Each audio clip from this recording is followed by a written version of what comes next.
much GH. Many have come and many have gone, but you are a great Kankambuka ability, worth being beheld by every optical nerves. That saith the papacy. Keep watching Too Much GH, and you get the best of entertainment, the best of everything you want. My name is Ohima One. Keep watching Too Much GH. It's the best. Keep watching Too Much GH. Theophilus Anani, so we're the best media school in Ghana there, and a Too Much Multimedia College. If we say about equipment, apapa, a chair for our quadruple ewadisium, any air conditioned room there, about media law, advertising, camera handling, and marketing there. And you're not a location, you know, at the coffee pipe junction. For number was you, the one casa free. Let me be another one. I'm moving casa me from one casa free. About you.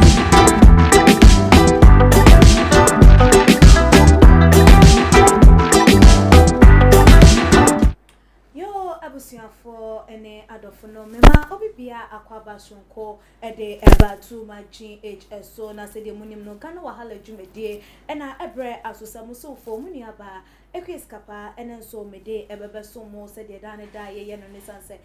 And somewhat AD attention a woman and no any upon the bed, and my bon, abomo a day ever so more. As I said, a dear child, dear Elsebian, and some no Pufroa and I ever better upon us, and moving as a one so over whom dear air corner, I drink trefa and some no home wait to me a day about to a jam. Now I was for another day and some of the Dudwana and the abonne beda, baby, a year and me a day at Sherman. Now, said the munim no. Yeah, papa, Reverend Isaac Owusu Bempa, for the time now, no just a headline today or no, and a really or may one offer baby. Nina a issue and on a mamma come for bar a grad does so yeah evangelist you one more enya yeah nam so man go copy mo ewo apostle for akachema or copy mo ewo e biemo so remind them once and some do na ebebeto a year apuno esom na ebra won copy mo court na che say yeah bill and wo hwehwe ye ntimi amfa ma no na so ekowie eche na fe manu 200,000 Ghana cedis bill 2 days after so was spend day or remind one man no nam so men some do na ebebe pie edi efri mu na no kwasia da chese ya ba payi enam se ya mani bill ni ntino otimi nya kwan kokopie mu wona asori dem ho no ma chese wode wosum kase ehihye eye esuo apoto kase bebe ka ne se eye Thanksgiving service and wode hihye eye esum no de hihye esuo no wode nsemfo bi atu edwa efa ekwan yempanifo a wo mayi emu ya ba pa his excellency na nado dankwa ekufo adom ene ebiemu so no former president John Dramani Mahama wo mo and conforma no ever best and a brand or wire sabia ne remind ni nyina no wode eho ensem ebebeto eye apono eso eda dodo na ase ede efa na eno nam so ma me ne wo kasa ye enso so no eye lawyer Morris ampa so aba be kasa ede afa ekwan ya aposifo eda wo mo eni ye no ede ne ma wo hu se hu behia se wo be kọ wo mkotodwanim no masere Boniface sanse eye no mepa ena wo mo ede ato wo mo ho eso na nya no nkwa abusuafo eye face the country for so ata mo hom ni su biemo edem biem na asasi a omu kire ma yeah bna da ye ni mu yi de won bete omu agu monte so na ni won be hyehye ties pa ni nyina ensusu ejina eye ensem yenu miensa bi eso omu ne se ebenifo enye emfa ema wo mo eno so enkonkonko so eye ho no ma Tripoli MPP supporters so so akwa hye yeah party office no ba ko all because of yeah nomination aye mampanyin na nadanko akufado nipa wo yi no for this year edema important more for just woman anje eye ho no na nam so emasa atutra se we nyina eye den akọ eye eso ensem we ene dodo na eka ho ene ye de eba ababe sumo enti we rasen na menyi we fide no emfa emfri ehanu se de ensem no ebekọ no o wa adwintwe bi wo nsem bi se bi won susu anya kwan etimi ede atu eye edwa na wabo modern ansuso ahye ede ama afoforo on all the social media platform eso betimi follow too much ewo ye Facebook atuma GH na ye biem nsuso no ye Twitter na ye IG page atuma GH _ na abusian form ansa na ye de ye papa wo no ene de ye ne no etwetwe nkomo aba be kire mo no ye bakwa share ye papa Reverend Isaac Owusu Bempam ne Thanksgiving service na say na no kwasi adayi ensam a ogina na asori demo eka ye de dan kofo dodo na asem ye gongo tie emfa embra ne ba me de mabedwofo no aba besum yeah enye easy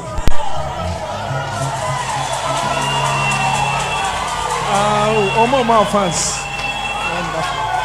More fans. Hallelujah. And easy.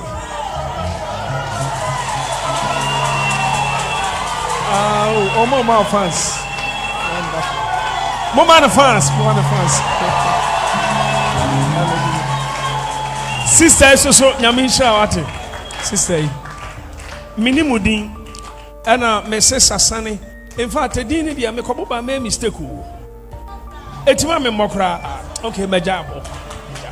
Because obi okra na wama eho but empire bobi o share them abrochirefo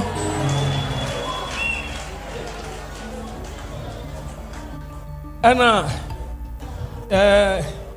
deputy chief of staff Omampani Nanado Danko Kufuado Sumano Somra Mesheme no Musam Sadia Mehotie Onusu Nyamishano chief of staff Nyamishano. In fact, Nyami Admao de Ebia next week and next 2 weeks and a messa the dase. Anka me will be a switch and sedan come the Mama Sancrophone. Also for Uswansa and I me Papa Reverend Bishop Victor Osei or no dear of our plane free Kumase by or that or by a cram hen anymore. I said, no, I am miserable. Now we send Papa the Diana Crow intimidity. None is so crate. Me grandpa me call monocrana my main champ. And your Papa Nicholas Duncan Williams, the Archbishop. In fact, Namisham. Papa is so Misha. Namisha will be a Reverend Parker. Also, Namisha will be a. Ose, I ye be charge at Tums is here. And I young charge and Tums is here. And I'm a wa. And no be who the own who be that. Hallelujah. Wonderful. Reverend Obafo, Sister Tina, and Reverend Salfu Amwako, Archbishop elect, Hopes and Adoya. Now, when him say, Papa Samia Uku, or free play Musi, one coffee cry, no bar, ho straight, or name Mr. Martin J. Cosa, and there's also Bempa, Hopes and Adoya, and ya Papa Kennedy Japan, or no, you are brochure as one a Joe. Now, Papa intimina. Now fresh Bonsema Honorable Kennedy Japan. Hallelujah. Ya Papa John Dramani Mahama. One and a wife. Almost man crofo Emomu Baho Bashemi. Or Penny a man crofo Emomu Baho be twice. Yania Sami Demfi. In fact, Namisha Obia. Also for Sufri Kumase by. Hallelujah. Amen. Agata so osu kama. Agata so onusu nimsu. On the end they are nisu. Mo amusu ye nyina Namisha. Hallelujah. Kasa amen. Hallelujah. Enye easy.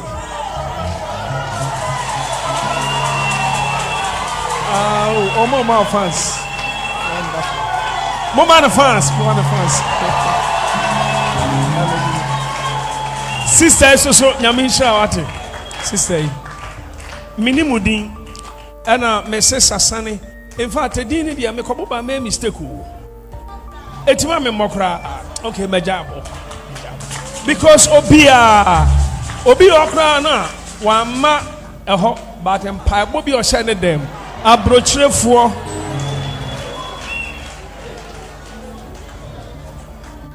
and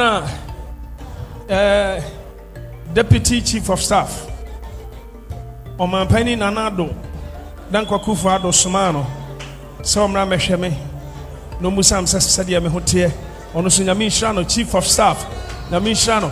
In fact, Nyami Admao de Ebia next week and next 2 weeks and a messa the dase. Anka me will be a switch and sedan come the Mama Sancrophone. Also for Uswansa and I me Papa Reverend Bishop Victor Osei ono de of a plane free Kumasi by oda oba akram henanima ase no I am miserable na me busan papa da aduane kro ntimi nidi na ne so kra ate me grandpa me ko mu no kra na ma me chen and your papa Nicholas Duncan Williams the Archbishop in fact na mi shesham papa isusu misha na misha obia Reverend Parker osofo na misha obia ose ai ye be twaja tum sesi a ana ye twaja ntum sesi a ana meboa eno be hu de onhu bi da hallelujah wonderful Reverend Obafo Sister Tina and Reverend Salfu Amoako Archbishop elect Hobson Adoye na wonim say Papa Samia Uku ofri play musi e wan kofie kra na oba ho straight one Mr. Martin J. Kosa and so bempa Hobson Adoye and ya Papa Kennedy Japan ono de owa brochire eso anajo na papa intimi na o fresh bonsema honorable Kennedy Japan hallelujah ya papa John Dramani Mahama one and wife almost man crofo emo ba ho be hwe me openi asman crofo emo ba ho be twice yenu ya sami jamfi. In fact, Namisha Obia. Osofu sufri kumase bai. Hallelujah. Amen. Agata so osun kama. Agata so onusu nimsu. Onde ne de ani sun. Mo amusu ye nyina Namisha. Hallelujah. Kasa amen. Hallelujah. Yona ebusiafo said ye Papa Reverend Isaac Owusu Bempa eden ensem no atu edwa eno no awa bobo nkrofo mpanifo neche se titiriwa bra na wo ahunhihia mu wo mde wo mpai bota neche wo mo frɛ ye na ema ensem no beto odwa no dodo na kasenka one train because ye nsem yi na wo ko nsem da so wo court nti nkene nka wo wie wo bia wie dia na ne wo nansie bia na ne wa babonten na ne wa baba beka ba we dia se watuma mpambrika bi esa na nsem no de ne nyina no ye papa wa haide ne tse bebie ye ani eso wazenti moma mekwan na yemfa ye Prophet Bernard Esiam emfa enchemo no ene ye eja ye ne no ebetwetwe enkomo ewo ye fidie kase yi so onda asafo ne din edim Holy Ghost and Fire Prayer Ministry ano eja emo akwaba ejuso sika bibia boko die nyame adom ye ho odin pa yeda Kristo ase na we de ya papa Reverend Isaac Owusu Bempa nensem odi betu dwodwo na hu ne se I say we tuma mpambrika bi nka one train because den ya court wonsem da so court ye de ye hwehwem tinkene nka bibia wie na hu ne se nkunje na ba ma wode a na ne wo da ase na ode no so den aka ho na de ye no hu ne se na eno anu ne tweye sika ma menchia motifo chirichiri ni benche unse udin kan okoto ana wunde ebem so ati ase mpanimfu bube se udi kan okoto ana wunde ebem na enenu unse Ghana no yemu atentene ne so ati ase no kure kan kasa no eni oman mu ha ena di udi be mu nso yemfa na tembu emma ne da in essence of ene Ghana wo kan kura na akwa bibi ti se enianan but what you say ntimeka se o celebrate ya then onim de nenan ejina so because of empanimfo na bamu ntino onim ba bia nenan ejina sika ma menken kan chiro ne kakra na enti etiefu adwene mu Micah chapter 3 verse 1 to 7 mekan ntem kakra etifia sem okasatia omanum etitiri erade okasatia omanum etitiri na mesimu ntie ye Jacob etitire ni Israel fie atemufo enye mu na ewose mu na temu mu na motane papa na mo dobone mu dwa won wedie efiri won ho ni won nam efiri won nompe ho na mu di mi man enam na mo wuro won wedie efiri won ho na mabubu won ennompa mu se na mutwitwa won se kukuo mu ade te se esen mu enam verse 4 o se enye na mu besu afrewade nanso arumua won na odene be hunta won ebrenum se de won ma won ne ye eye bone no verse 5 o se na awurade katia adifo a wodada me man na wode won sika na wokase asomdwie enti sika yesi ye cost scriptures ni mu a ensem bebre awurade kaseti a oman ni mu atitiri what you say me de me nkase say you fight for someone liberty a bone but the man of God ni ye no is uncalled for so what you say I wasn't ka oman ni mu mpanimfo stood against the act so what you say I wasn't come kaseti a this act but what you say Bible ni the ordinary rules and regulations at your top so be kasa in a favor of somebody because of or joining mo association and as or joining mo baby a ekuo bi amate dia then you are not being fair that's what you say busa won say if it's happening to an normal man of God common flame member enka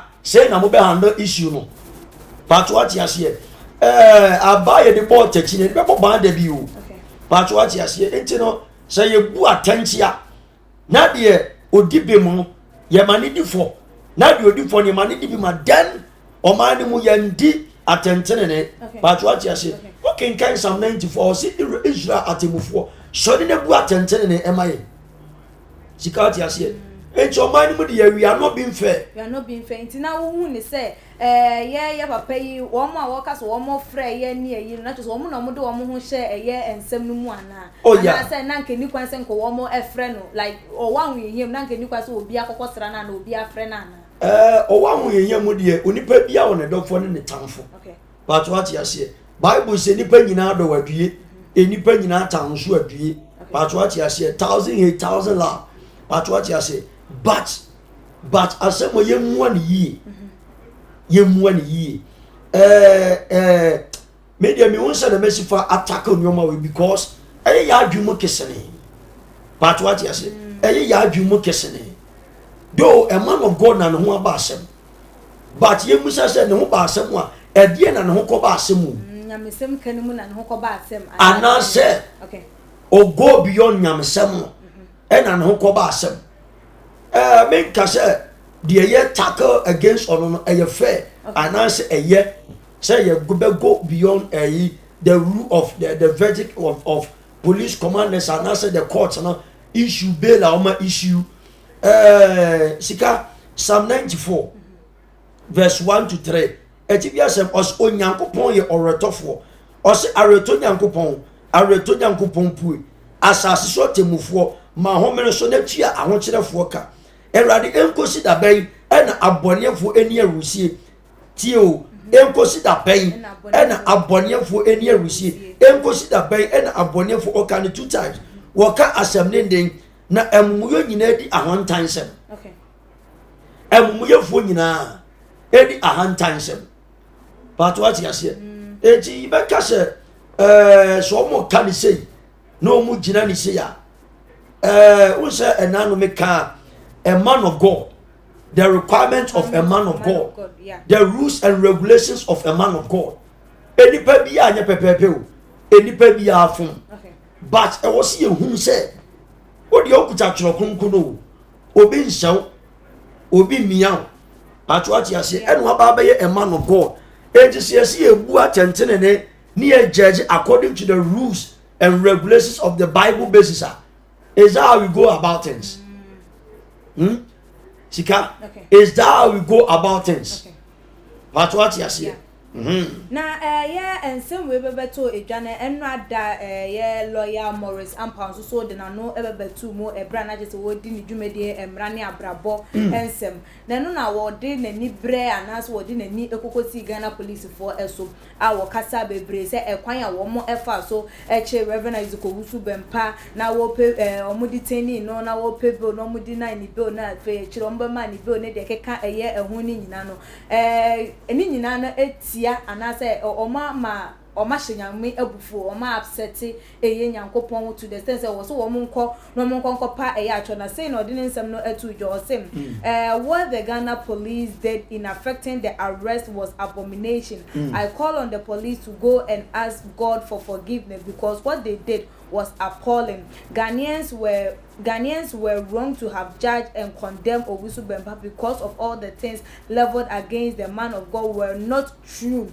President Akufo-Addo, IGP, and the police were wrong for arresting the man of God at his church. And no any a year one no say wakoye lawyer no de embra e kan sansen we na yenhwe a year ade wo to twas was him year men's out about during financial cleanup was invited and was granted inquiry bill. Ato Forsen was also invited and was granted bill. So why Owusu Bempah? Why did you arrest him at his church? It was inhuman treatment. They treated him as if he is nobody. Why should this happen? They should thank God. They should thank God curses and tender was not released on them. None in summer were there to a year edra. Say was in the papa men's out about a maybe a chum you invited no ye granting no a year bill. And I be so at force no so ye granting bill to your didn't know who's been pound one day. Well no open bill that moment near farm and near man near detaining for some time.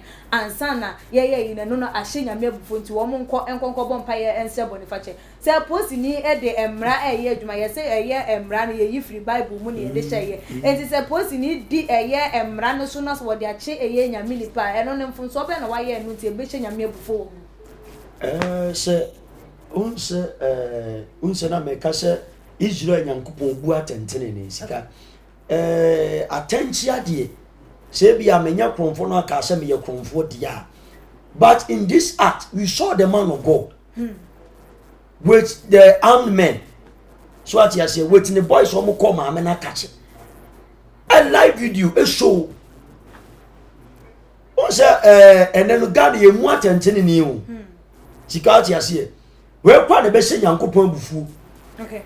But what you say, and then God, you want and telling it. But what you say, would you wish I won't say the air course? Who you Uncle Ponka, Bejuso. But what you say, when your cup is full, then it's full. Okay. But what you say, but we don't go about things. Young boys cabin say baby, yeah, can maybe yeah, call secretly. But what you say, but maybe I don't blame them. Okay. And don't blame them. The web channel, or no new baby or tete. She can't say, the web channel, or no new baby or tete. Rather, you Israel to move for. Already you were attending or judging with righteousness. Say, as something by na new and Nimuna, a combine no more years, I didn't then a radiant will be judge each and everyone with righteousness. But a combine say, video no be a movie, or be a movie, the course. But what you say, but a man of God in your position to act like this way, dear, it is uncalled for. And a police one of them call assaulted them one. Our call say woman. Our rebellion against them. No, that one too is uncalled for. Okay. The policemen were doing their job. But what you said, they are doing their job. But so no who is assaulted them on Moko Rai now, Moko Chinya mini panel, and Una Ashina Mebo because that moment no Yam Juma. Our God is not an altar of confusion. Okay. Yenyanko Pony Saka. And a man of God in place went and do that saka. Okay. Oh dear, Sika, young call it a spade. A man of God ben obe move with macho men, with a tuoni sanu manu, ebe ko bi akase. Ekwa koye say in Ghana here. Ye hu bi da o. Na yenti bi da. And what enter into that act? Now police wanna take the course. What is wrong about this? What is wrong about this? Okay. Samia Metia and yes, they will come and hold me responsible. Yeah. And for some young man of God, there were rules and regulations, and the Christians want rules and regulations. It is how follow Christo. The rules and regulations are you not go bypass the law of Ghana. But what you say, it is a abino asonsa. You are breaching the laws of Ghana. Then you must face the law. Okay. International say police for near India and no concern and shame your there be a before the womb. Bible say radibu atentene. Okay. Yen for police one dey nsin nche sika. Our God is not an altar of confusion. Okay. Onye nyame okeka nipa tibom. Oye odonya nkopon. Said the 1 Corinthians chapter 13 verse 1 to 13 kayan. Also don't want some. Yen so compassionate to other people out there. It is a man of God. A pejan and profo ko yesi ya. Then a man of God. What? Sir. A man of God that went to the extra mile. Or confubani di watem. Enya fine. Or cancel any or kafa. Enya fine. Sika. Ye musa ye mu. Edi nyam fine Kristo. Okay. Ye nyam kupon. Edi nyam fine no. Ye born ma. Ye kaso wa homone. Ye di natam. Ye tinte shogu na niso. Wa nyu bi ebi. It is yes to cheat na anamo. Edi esisi ni die mu dia. Then we must act maturely. Or say, a man who must some copy years Christian and who years so. It is also from about an American scriptures. What do you for your So what you say? A man who must some copy years Christian and who years so. It is also for whom someone then there is a question mark. I just what power when your men says you form. There be what Gunyamian was first class. Okay. Young call a spade a spade. Okay. What Gunyamian was first class. It is a BBC Koswa. Then you are not acting maturely. So what you say? Mobile net time. Say BBC Koswa. Then you have a lot to accomplish. Mamen can kakra. Na etie for mo hye wo mo hwe ye echidi benche ye wo mun tie de e koso. 1 Timothy chapter 6. 1 Timothy chapter 6 verse number 10 and ba pem 12. Etifia sem odisi edufu dipe. Osi bonde nyina hini eni sika pe a ebi ni mudi agire ayi akwan na wodi yapi ewo wo ho verse 11 to 12. Osi na wo nyankopon nipa de adwane ye nom.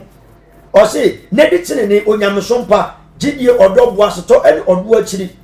Osi kugidie kupano. Kugidie kupano. Enti baby akoko ye no. Were you fighting for Christ? Okay. Sikaye Musa asemu. Were you fighting for Christ? Okay.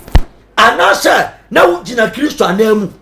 Sempo ujina Kristo anu na anu konfu agrada. Eko yi nsemu anu. Eko baba nsemu anu a. Bible nso say emamu ni obi a onyi nyame asemu ni muma ni ntwi nkonu akro. Okay. Sa konfu agrada de di watem so ma me twa asiri a. Sika ubedi na tembi. Odidi watem so wabodamu a. Me pa cho bedi na tembi ana. Dabi en kamera en kayiye en fanfa ho. Papa lawyer Edinin Semno Etujano and also what the AC no was say the police needs to answer some questions. Say they are abusing the power of arrest. That is why policemen are dying early. Their wicked deeds are killing them. The police are now selling bail sentence. Dampare, are you happy with what you did? Was he an a year opposite for those say and I'm saying I'm to me so I'm fanching to them. Sorry, no more abusing a yes. The policemen, what are they there to do? Someone protect to arrest obi biara or go against the laws of Ghana. And to say the police are doing their work. What are all this? Me bow. Ya papa dampare. Oh, what's the name? Oh, what's the IGP? Or making sure send your mother court now. Yeah. Obi answering to obi. Obi consent to obi. So who breach the laws of Ghana? You must be arrested. Sure. And until they could for the pan. So the man is doing his work. Yen jam no yen work. No see ani de omo yen no kramponti na mo mu with them na omo SLA a year bill sentence. As in say ebi no ba mutimi ma omo e bill. Say omo de say chese omo de na mama mbobo ebi no mo de mutimi emia omo to the extent say e use omo akwa kire omo awi ansa na nipa na ba say o pebble ansa na mo de amani to omo ton bill no. Enu na enya attention ne no. Okay. Sikati ase ye papa dampare one ne men. They are there to help Ghana. To help Ghana be a better Ghana for all of us. Okay. It is if you are there to better Ghana for all of us, then they must do their work. Uko wiya de ne be report you ba be chew. Uko kum nipa ne be report you ba be chew. Uko sakasaka with gunmen. Osofwa or the gunmen. Osude yemfa bibia nto nche yo. Osofwa or the gunmen. gunmen na sra fokuta tuo empo ne boys ni bi di tuo kirai ene henya dan pare ene ne nkofo mom koreste no but what you say enti so sofo ti mi man boys ekuta tuo yesi ya ade bi mfe yeah the bible ene de kire bible fa ne tuo so sofo wo so onya tu sika bible fa ne tuo se osofo onam a e wo se bodyguards edi wachire then you are not working for Christ. Nyame asra for no mudi na chinyina the top apostles no nyina no me nyame adwuma. All of them they are not having bodyguards. So why of this? Now odi for net day na chese ye papa Reverend Ezekiel Usubem pa chese o sakoko pie mu e wo court biem ne mpre no eso se de edi kan no ekoko si ye ne e no kokko pie mu e wo ye court.